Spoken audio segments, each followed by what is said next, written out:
envelope available to Soroti City for the financial year 2022-2023 is Uganda shillings 25,101,927,000. Ebajet loka alwa pia elwe bunitingole shoma minister na pia Helena Mongin biani kware Raban Juliet Agonyo ne sabala be ebune budget ngola ngarakin kanwa polo na city yalama noi biani apote tutubo de budget kapa Soroti City ide budget kosili tutubit so obujesu nukwap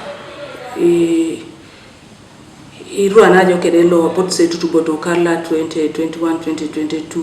budget lo ne si ijesu na itiriani kedelo ekarukalo lo de lo sangeta kin ara budget lo karukalo lo isirigini bilioni ni akaiseuni iborengini takade kinte kansela lo atomunak John Okwiye Kuteleg mame budget lo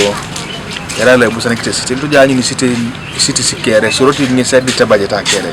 anu bonyo o Soroti edite ikapuli na pugan ananga nakina kwa pasumsine ni roti ni asumsine ni kamera keda projects edu kuni somo ikidio ka depare no so ikotongo angara pena kapa lepa I lepi members of parliament that are casing is a jasing to my rabbit ne takeri borolu je ko panto budget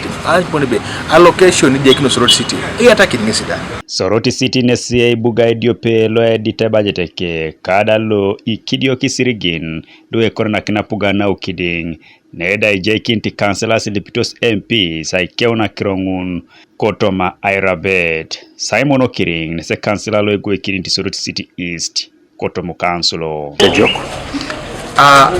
budget lo itutubiti solo bilion na kaisara lo kai i chamoti bonbe e perora ngaraki ni konye otoma yeneka ikidio kisirigini munu noy anu kwa pesite lo egeuna polo na arai ikototi i ofisin lu eja sa swamaka lu swama eto site iche swamaka emamete kenyo i ofisin ido idara so isirigini lo esumun kitapu gani kwa pe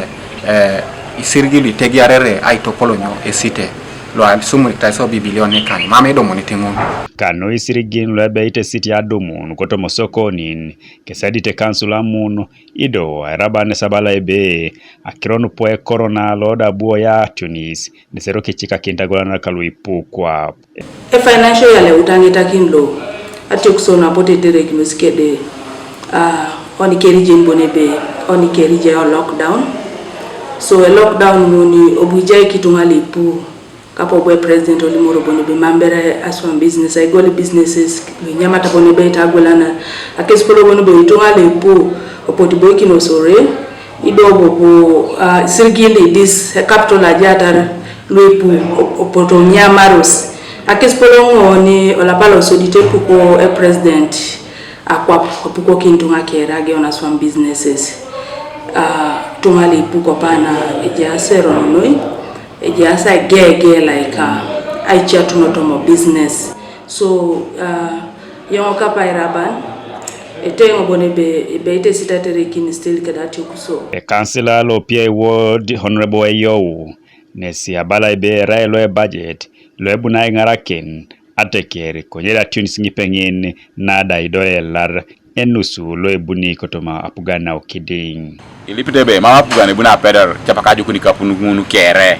konyedo eje local revenue ali pane pola kerne sebe atachati solo snenu tetere e per restiti danyo anya kuna jana kine kwa na ara na mama tachi solo sne mama ne jana kine na joko site i cities nepeka districtan kesesanga kineto lapalo e jasi anyuno be daunte kesi Etutub budget sketch ingarene na Ebajet lo apkwapkere lode beta pesikin kolapalo ibunit Godfrey Ojore TV East Soroti City